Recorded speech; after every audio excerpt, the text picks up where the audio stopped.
বন ছিগুণৰ কাৰ্যসূচী ঘৰত নি তই ভাজি খাম দেই খালি গোপন মেছেজ দিহে দিয়ে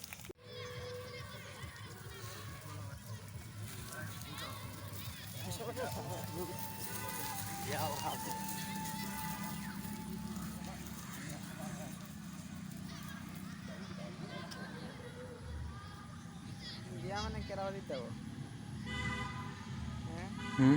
দিয়া কেৰাবাৰীত যাব মানে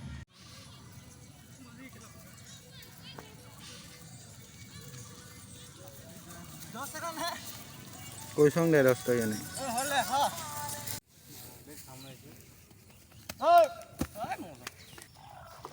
মোক কপি ফটা হৈ আছে কিয় নাজানে মোক হলে যিখিনি মূল্য নহয় এতিয়া অকলে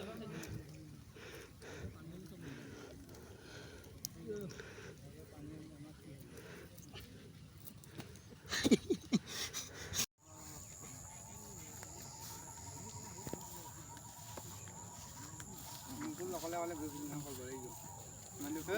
বই ডাঙৰ ল'ৰা দেখা নাই ডাঙৰ হৈ গলি মানে তই আমি অসভ্য আমি এনেকৈ কথা পাতি দেখিছোঁ